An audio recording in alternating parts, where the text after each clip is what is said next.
കുടിക്കുമ്പോളെ. മണിക്കുട്ടിയുടെ കാഴ്ചശക്തി നഷ്ടപ്പെട്ടതറിഞ്ഞ ഏഞ്ചൽ തളരുന്നു. കനി, മണിക്കുട്ടിയെ ഒരു ദുർവിധിക്കും നമ്മൾ വിട്ടുകൊടുക്കില്ല. മണിക്കുട്ടിക്ക് കാഴ്ച തിരികെ കിട്ടുമെന്ന് പറഞ്ഞ് കനിയെ ആശ്വസിപ്പിക്കാൻ ഹരി ശ്രമിക്കുന്നു. കിട്ടുന്നില്ല എങ്കിൽ നമ്മളൊരു ഡോണറെ കണ്ടെത്തും. എനിക്ക് കണ്ടു നിൽക്കാൻ വയ്യ. മണിക്കുട്ടിയെ ആശ്വസിപ്പിക്കാനാകാതെ ഫാദർ മടങ്ങുന്നു. തുടർന്ന് കാണുക. എന്നാ ഞാൻ ഇറങ്ങട്ടെ.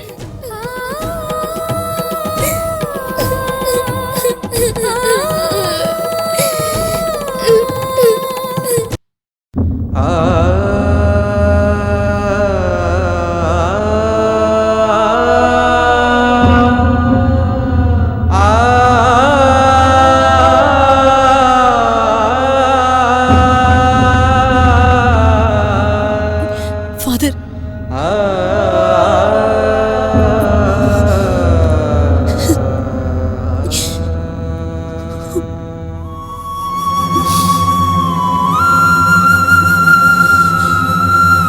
കനി, ഇന്നേ വരെ നിങ്ങളുടെ വേദനകളെ ഞാൻ ആശ്വസിപ്പിച്ചിട്ടേ ഉള്ളൂ. പക്ഷേ ഇന്ന് അതെനിക്ക് കഴിയുന്നില്ലല്ലോ മോളെ. ഫാദർ, എന്നോട് ക്ഷമിക്കണം ഫാദർ. ദൈവം മണിക്കുട്ടിക്ക് ഇങ്ങനെ ഒരു ശിക്ഷ കൊടുത്തത് ഞാൻ കാരണം. നീ എന്തൊക്കെയാ വിളിച്ചു പറയുന്നത്? ദൈവം മണിക്കുട്ടിയെ ശിക്ഷിക്കാൻ വേണ്ടി നീ എന്തു കുറ്റമാ ചെയ്തത്? ഫാദർ അറിഞ്ഞൊരു ജീവിതകഥയല്ല ഞങ്ങൾക്കുള്ളത്. മണിക്കുട്ടി ഓർത്ത് നിന്റെ സമനിലയൊക്കെ തെറ്റിയോ കനി? ഇല്ല ഫാദർ, സങ്കടവും കണ്ണീരും കൊണ്ട് ജീവിതം മുങ്ങിത്താണാലും ഈശ്വരൻ എന്ന പ്രതീക്ഷ കൈവിടരുതെന്ന് ഫാദർ ഞങ്ങളോട് പറഞ്ഞിട്ടില്ലേ? ആ ബലം എനിക്കുണ്ട്. പക്ഷേ എത്ര ആവർത്തി കുമ്പസാരം നടത്തിയാലും ദൈവം ക്ഷമിക്കാത്തൊരു തെറ്റാ ഞാൻ ചെയ്തത്. അതുകൊണ്ടല്ലേ ഫാദർ, ഞാൻ ഉണ്ണിക്കുട്ടനും ജീവന് തുല്യം സ്നേഹിക്കുന്ന മണിക്കുട്ടിക്ക് ഇങ്ങനെ ഒരു ഗതി വന്നത്. നീ ചെയ്ത തെറ്റെന്താണെന്ന് എനിക്ക് ഇപ്പോഴും പിടികിട്ടുന്നില്ലല്ലോ കനി. ഫാദർ, മണിക്കുട്ടി എന്റെ ആരുമല്ല. എന്തൊക്കെയാ കനി നീ പറയുന്നത്? മണിക്കുട്ടി നിനക്കാരുമല്ലെന്ന്. നിന്റെ ചേച്ചിയുടെ മകളല്ലേ മണിക്കുട്ടി? ആ മണിക്കുട്ടി എങ്ങനെയാ നിനക്കാരുമല്ലാതായി തീരുന്നത്? അതെ ഫാദർ, ഞാൻ പറയുന്നതാ സത്യം. മണിക്കുട്ടി മാത്രമല്ല, ഉണ്ണിക്കുട്ടനും എന്റെ കൂടെപ്പിറപ്പോ രക്തവും അല്ല. കനി, ഒരു വലിയ സങ്കടക്കടലിൽ പെട്ടെന്ന് വെച്ച് നീ ഇങ്ങനത്തെ അപരാധമൊന്നും വിളിച്ച് പറയല്ലേ. ഇതാണ് ഫാദർ സത്യം. ഞാൻ പറഞ്ഞതാണ് സത്യം. അതെ ഫാദർ, എന്റെ നാടേതെന്നോ അച്ഛനമ്മമാരാരാണെന്നോ എനിക്കറിയില്ല. അവയവങ്ങൾക്ക് വേണ്ടി കുട്ടികളെ തട്ടിയെടുക്കുകയും അവരെ ഭിക്ഷാടക സംഘത്തിന് വിൽക്കുകയും ചെയ്യുന്ന ഒരു താവളത്തിലായിരുന്നു ഞാൻ എന്റെ ബാല്യവും കൗമാരവും കഴിച്ചുകൂട്ടിയത്. അവിടെ വന്നു പെട്ട കുട്ടികളായിരുന്നു ഉണ്ണിക്കുട്ടനും മണിക്കുട്ടിയും. ഒരിക്കലൊരു അവസരത്തിൽ മണിക്കുട്ടിയും കൊണ്ട് ഞാൻ ഉണ്ണിക്കുട്ടിനും അവിടെ നിന്ന് രക്ഷപ്പെടുകയായിരുന്നു. ആ ഓട്ടത്തിന്റെ ഒടുവിലായിരുന്നു ഞങ്ങള് ഫാദറിന്റെ മുന്നിൽ എത്തിയത്.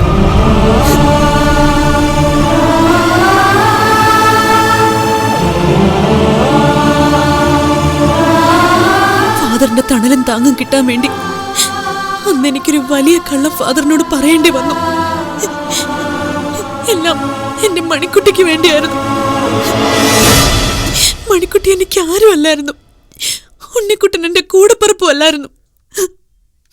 പക്ഷെ മണിക്കുട്ടിക്ക് വേണ്ടി ഞങ്ങൾക്ക് ജീവിക്കണമായിരുന്നു ഫാദർ. ദൈവത്തിന്റെ കരങ്ങൾ പോലെ ഞങ്ങളെ ഏറ്റെടുത്ത ഫാദറിനോട് അന്ന് എനിക്കൊരു കള്ളം പറയേണ്ടി വന്നു. അതിന്റെ ശിക്ഷയാണ് ഫാദർ ഞങ്ങളുടെ മണിക്കുട്ടിക്ക്. കനി ഇപ്പൊ പറഞ്ഞത് സത്യമാണെങ്കിൽ മണിക്കുട്ടിക്ക് വേണ്ടി കനിക്ക് എന്നോടൊന്ന് പറയേണ്ടി വന്നത് ദിവ്യമായൊരു കള്ളമാണ്. അതിന് ദൈവം നിങ്ങളെ ശിക്ഷിച്ചു എന്ന് പറഞ്ഞത് ആരാ? ഇപ്പോ മണിക്കുട്ടിക്ക് സംഭവിച്ചത് എന്നോടൊരു കള്ളം പറഞ്ഞു എന്ന കുറ്റത്തിന് കിട്ടിയ ശിക്ഷയൊന്നുമല്ല. അങ്ങനെ കരുതുകയും വേണ്ട. മണിക്കുട്ടിയെ സർവേശ്വരൻ സുഖപ്പെടുത്തും. ഇതെല്ലാം മാറിയിട്ട് അവൾ ആ പ്രകാശത്തിലേക്ക് തിരിച്ചെത്തും.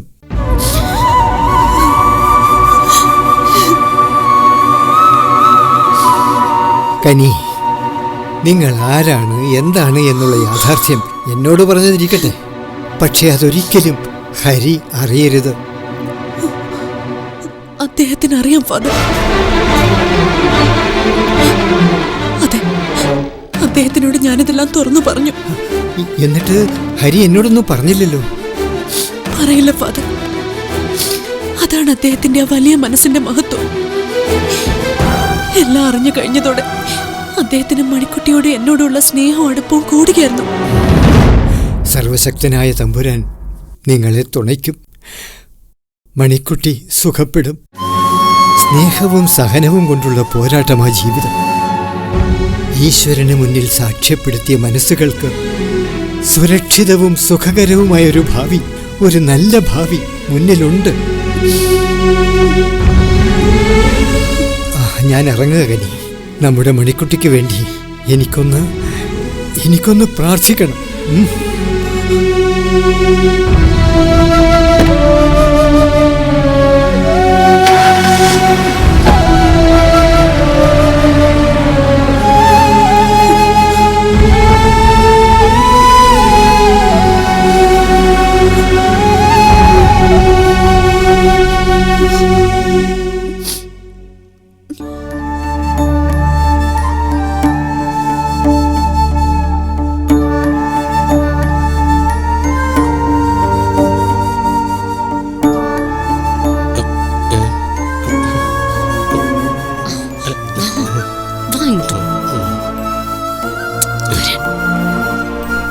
അച്ഛാ,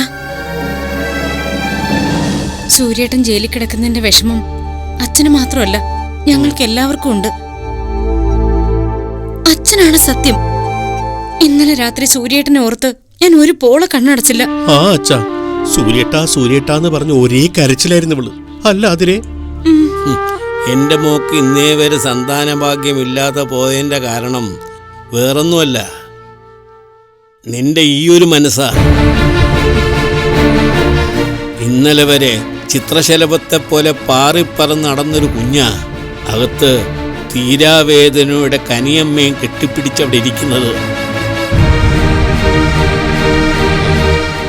അവരെ ഒന്ന് ആശ്വസിപ്പിക്കാനോ ആ കുഞ്ഞിന് വേണ്ടി ഒന്ന് പ്രാർത്ഥിക്കാനോ ഉള്ള മനസ്സ് നീ കാണിക്കേ. അപ്പോ ഒരു കുഞ്ഞിക്കാല് കാണാനുള്ള ഭാഗ്യം നിനക്കുണ്ടാകും. അച്ഛാ, ഏഞ്ചലിനെ ഓർത്തുള്ള ദുഃഖം ഞങ്ങൾക്കുണ്ട്. അതിനും മേൽ സങ്കടം നമുക്ക് എന്തിനാ അച്ഛാ? ആതിര പറഞ്ഞത് പോയിന്റ്, ഒരു തെറ്റുമില്ല. ഏഞ്ചലാണല്ലോ നമ്മളിവിടുത്തെ ബട്ടർഫ്ലൈ. അച്ഛാ, മണിക്കുട്ടിയെ ആശ്വസിപ്പിക്കാൻ വല്യേട്ടനുണ്ടല്ലോ. പോരാത്തതിന് ദേ ഇപ്പൊ പള്ളിയിൽ നിന്ന് ഫാദർ വന്നിട്ട് പോയതേ ഉള്ളൂ. ഇനി കപ്പ്യാരും കന്യാസ്ത്രീകളും ഒക്കെ വരുമായിരിക്കും. സത്യത്തില് ഇപ്പൊ വല്യേട്ടന്റെ അവസ്ഥ കാണുമ്പോ ചങ്ക് പൊട്ടിപ്പോവുക. പാവം വല്യേട്ടൻ, കഷ്ട. ആള് ശരിക്കും ടയർഡായിട്ടുണ്ട്. അച്ഛൻ തന്നെ പറ, മണിക്കുട്ടിയെയും കനിയെടുത്തിയെയും വല്യേട്ടൻ ഇവിടേക്ക് കൊണ്ടുവന്നത് എന്തിനാ? ഏഞ്ചലിന്റെ സന്തോഷത്തിന് വേണ്ടിയല്ലേ? ഏഞ്ചലിന്റെ ദീർഘായുസിന് വേണ്ടിയല്ലേ? ഏഞ്ചലിനെ ഓർത്തു തന്നെ ഈ ജന്മം മുഴുവൻ അനുഭവിക്കാനുള്ള കണ്ണീരും സങ്കടവും വല്യേട്ടനുണ്ടല്ലോ. ഇനി മണിക്കുട്ടിക്കും കൂടി വേണ്ടി പാവം വല്യേട്ടൻ തീ തിന്നണമെന്ന് അച്ഛനൊന്ന് ആലോചിക്കും. സംഗതി വലിയ റിസ്കാ. ഒരു കയ്യില് ഹാർട്ട് പേഷ്യന്റായ ഏഞ്ചല്, മറു കയ്യില് അന്ധയായ മണിക്കുട്ടി. വെല്ലുളിന് പണി കൂടൂട്ടോ. നിങ്ങളുടെ മനസ്സല്ല എന്റെ ഹരിനാരായണന്. ഒരു പെണ്ണിനെ മാത്രമാണ് അവന് വേണ്ടിയിരുന്നെങ്കിൽ തിരുമുറ്റത്തേക്ക് അവന്റെ കൈപിടിച്ച് കയറാൻ കനി മാത്രമേ ഉണ്ടാകുമായിരുന്നുള്ളൂ. എന്റെ ഹരിനാരായണന്റെ ജീവിതം ഇപ്പോ ഏഞ്ചലിന് വേണ്ടി മാത്രമുള്ളതല്ല. ആനിയുടെ മൃതശരീരം ഈ തിരുമുറ്റത്തുനിന്ന് എടുക്കുമ്പോൾ ഏഞ്ചലിനെ നെഞ്ചോട് ചേർത്ത് പിടിച്ചു നിന്ന ഹരിനാരായണന്റെ മുഖം ഇപ്പോഴും എൻ്റെ മനസ്സിലുണ്ട്. മരവിക്കാത്ത മനസ്സായിരുന്നു അത്. ഒന്ന് വാവിട്ട് നിലവിളിക്കുകയോ ഒരു തുള്ളി കണ്ണീര് വീഴ്ത്തുകയോ അവൻ ചെയ്തിട്ടില്ല. ആനിയുടെ ശരീരം ഈ വീട്ടിൽ നിന്ന് ഇറങ്ങിപ്പോകുന്നത് നോക്കി അവൻ ഏറെ നേരം നിന്നു. കരച്ചിലടക്കാത്ത എൻ്റെ പേരക്കുട്ടിയെ അവൻ തലോടുന്നുണ്ടായിരുന്നു. ആ തലോടലാണ് എൻ്റെ ഹരിനാരായണനെ ജീവിതത്തിൽ ഇന്നും പിടിച്ചു നിർത്തുന്നത്. അവന്റെ തലോടലും സാന്ത്വനവും അനുഭവിക്കാനിപ്പോ ഈ വീട്ടിൽ മണിക്കുട്ടി കൂടിയുണ്ട്. മണിക്കുട്ടിയെ അവൻ സുഖപ്പെടുത്തും. അതിനുള്ള ശേഷി അവനുണ്ട്. പിന്നെ രോഗമെന്നൊക്കെ പറയുന്നത് നിന്ന നിപ്പിൽ ആർക്ക് വേണമെങ്കിൽ സംഭവിക്കാം. ഏത് അവയവത്തിനും ശേഷി നഷ്ടപ്പെടാം. എന്റെ ഇരിപ്പ് കണ്ടില്ലേ? അച്ഛൻ ഈ അവസ്ഥയിലായതുകൊണ്ട് എന്റെ പൊന്നുമോൾ പറയൂ, എന്നെ എവിടെയെങ്കിലും കൊണ്ടുപോയി കളഞ്ഞേക്കാൻ.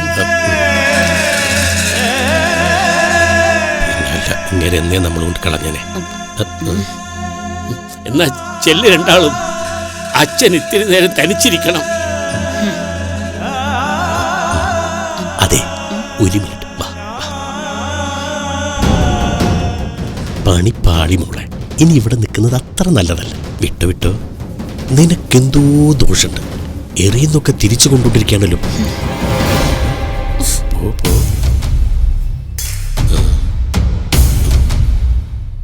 ഈ കിളവൻ ചാകാതെ അവരിവിടെ നിന്ന് ചാടിക്കാൻ പറ്റും തോന്നുന്നില്ല.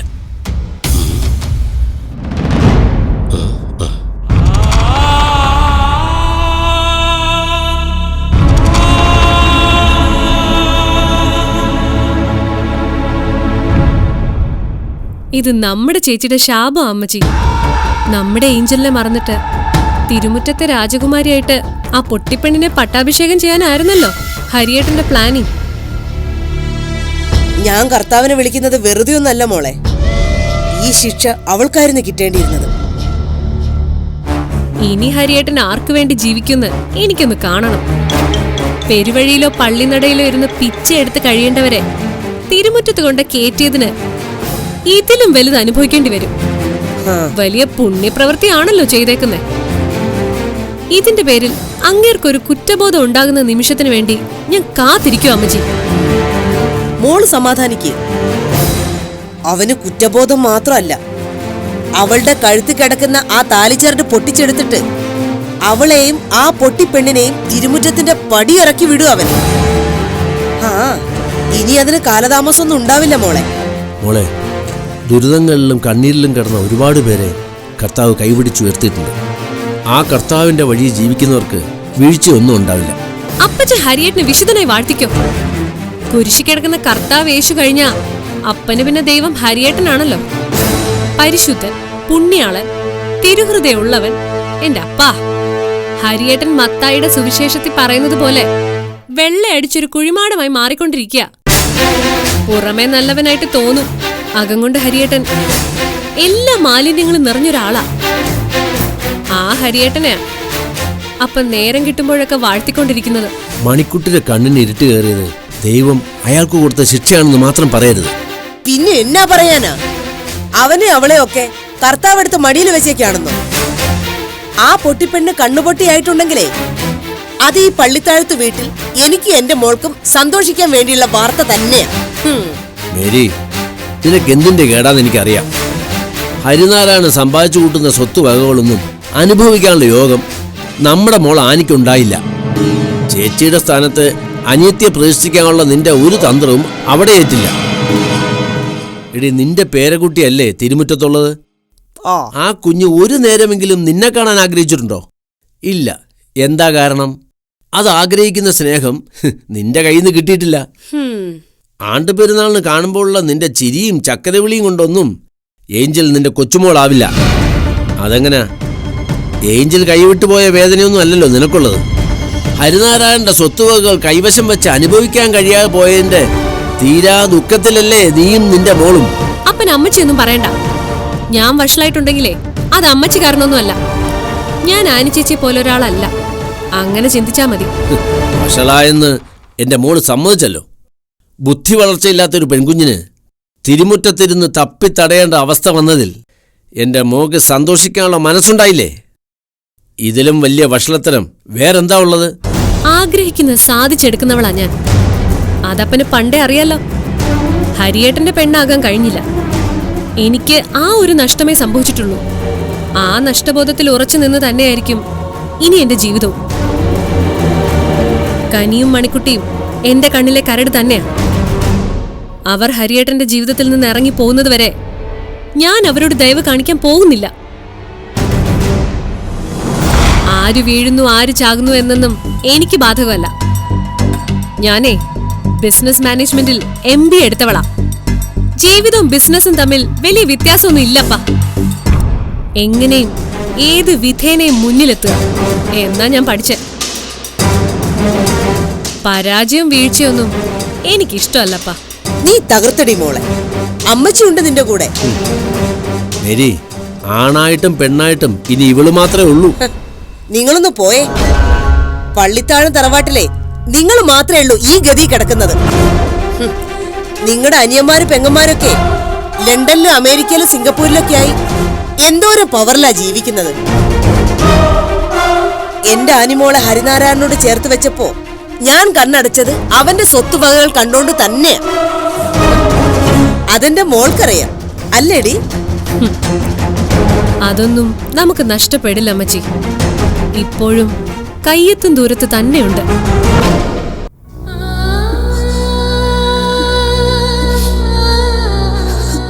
ഈശ്വര, ഉണ്ണിക്കുട്ടനോട് ഞാൻ എന്താ പറയാ?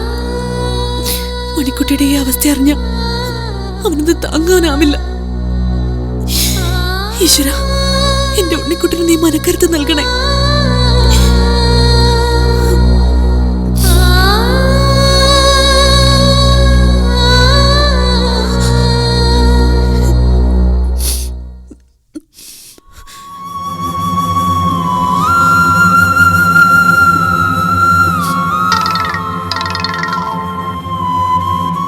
ആ കനിച്ചേച്ചി. ഉണ്ണിക്കുട്ട, എന്താ കനിച്ചേച്ചി ശബ്ദമല്ലാതിരിക്കുന്നല്ലോ? കനിച്ചേച്ചി കരയാണോ? ഉണ്ണിക്കുട്ട, എന്തു പറ്റി കനിച്ചേച്ചി? ഇത്രയും സങ്കടത്തോടെ കനിച്ചേച്ചി ഇന്നേവരെ എന്നെ വിളിച്ചിട്ടില്ലല്ലോ. ദൈവം നമ്മളെ വീണ്ടും പരീക്ഷിക്കാം മോനെ. എന്റെ കനിച്ചേച്ചി ഇങ്ങനെ കരയാതെ കാര്യം എന്താന്ന് പറ. നമ്മുടെ മണിക്കുട്ടിക്ക് ഇപ്പൊ ഒന്നും കാണാൻ പറ്റുന്നില്ല. കാണാൻ പറ്റുന്നില്ലെന്നോ? കനിച്ചേച്ചി എന്തൊക്കെയാ പറയണേ? മണിക്കുട്ടിക്ക് എന്താ പറ്റിയ? നമ്മുടെ മണിക്കുട്ടി ഇപ്പൊ എന്നെയോ ഏഞ്ചലിനെയോ ആരെയും കാണുന്നില്ല. മണിക്കുട്ടിക്കൊന്നും കാണാൻ കഴിയുന്നില്ല ഉണ്ണിക്കുട്ട. ഈശ്വരൻ നമ്മളോട് ദയ കാണിച്ചില്ല. മണിക്കുട്ടിക്ക് വേണ്ടിയല്ലേ നമ്മൾ ഇവിടെ വരെ എത്തിയത്. വിധി ഇതായിരുന്നെങ്കിൽ അന്ന് ഏതെങ്കിലും ട്രെയിനിന് തലവെച്ച് നമുക്ക് 3 പേർക്കും അങ്ങ് അവസാനിക്കായിരുന്നു. കനിച്ചേച്ചി, നമ്മുടെ മണിക്കുട്ടി ഹോസ്പിറ്റലൊന്നും കാണിച്ചില്ലേ? നമ്മളെ മണിക്കുട്ടിയെ അവിടെയുള്ള സ്പെഷ്യാലിറ്റി ഹോസ്പിറ്റലിൽ ഒന്ന് പെട്ടെന്ന് എത്തിക്ക്. കാണിച്ചു. മണിക്കുട്ടി ഡോക്ടർ വിശദമായിട്ട് പരിശോധിക്കുകയും ചെയ്തു. എന്നിട്ട് ഡോക്ടർ എന്ത് പറഞ്ഞു? വലിയ ചികിത്സകൾ വേണ്ടി വരുമെന്നാണ് ഡോക്ടർ പറഞ്ഞിരിക്കുന്നത്. പിന്നെ ഡോക്ടർ ഒന്നും കൂടി പറഞ്ഞു, ചിലപ്പോ ചികിത്സകൾ കൊണ്ടൊന്നും ഫലം കണ്ടെന്ന് വരില്ലെന്ന്. ചേച്ചി, ഒന്നും കാണാൻ പറ്റാത്തതുകൊണ്ട് മണിക്കുട്ടി ആകെ വെപ്രാളത്തില. ഒരേ നിലവിളി. എന്നെ ഉണ്ണിക്കുട്ടിനെ ഏഞ്ചലിനെയൊക്കെ കാണുമെന്ന് പറഞ്ഞു. നമ്മുടെ മണിക്കുട്ടി എത്ര ശ്രമിച്ചിട്ടും അവളെ ഒന്ന് ആശ്വസിപ്പിക്കാൻ എനിക്ക് കഴിയുന്നില്ല മോനെ. ഓരോ നിമിഷം കഴിയും തോറും ഞാൻ ആകെ തളർന്നോണ്ടിരിക്കുക. കനിമ എന്ന് വിളിച്ച എന്റെ മോള്. ചേച്ചി, നമ്മുടെ മണിക്കുട്ടിക്കൊന്നും സംഭവിക്കില്ല. എനിക്കിവിടുന്ന് പെട്ടെന്ന് ഓടി വരാൻ പറ്റാത്ത അവസ്ഥയാ. ഉണ്ണിക്കുട്ട, ഞങ്ങളെവിടെ ആശ്വസിപ്പിക്കാൻ എല്ലാരും ഉണ്ട്. ഫാദറും വന്നിരുന്നു. പിന്നെ സാറും ഏഞ്ചലും മണിക്കുട്ടിക്ക് അരികിൽ നിന്നും മാറിയിട്ടില്ല. കനിച്ചേച്ചി, എനിക്ക് മണിക്കുട്ടിയെ കാണണം. അവിടുത്തെ സൗകര്യം എങ്ങനെയാന്ന് വെച്ചാ അത് നോക്കിയിട്ട് ഇറങ്ങിയാ മതി. മണിക്കുട്ടിയെ ഓർത്ത് നീ ഉണ്ണാതെ ഉറങ്ങാതെ ഇരുന്ന് കളയരുത്. ഇല്ല കനിച്ചേച്ചി, നീ നമ്മുടെ മണിക്കുട്ടിക്ക് വേണ്ടി പ്രാർത്ഥിക്കണം. ഞാനും നീയും തളർന്നു പോയാ അതായിരിക്കും മണിക്കുട്ടിയെ കൂടുതൽ വിഷമിപ്പിക്കുന്നത്. നമ്മുടെ സങ്കടങ്ങള് ദൈവത്തോടല്ലേ നമ്മൾ പറഞ്ഞിട്ടുള്ളൂ. നമ്മൾ മനസ്സൊരുക്കി ദൈവത്തെ വിളിക്കണം. ദൈവം നമുക്ക് ശക്തി തരും. ശരി കനിച്ചേച്ചി.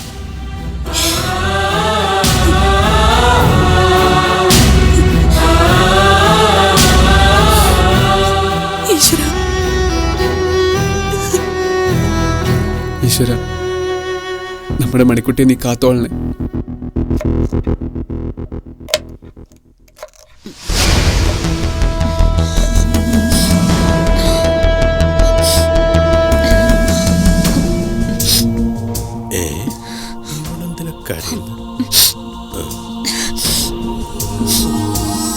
ആ വിധി അല്ലാതെ എന്ത് പറയാനാ.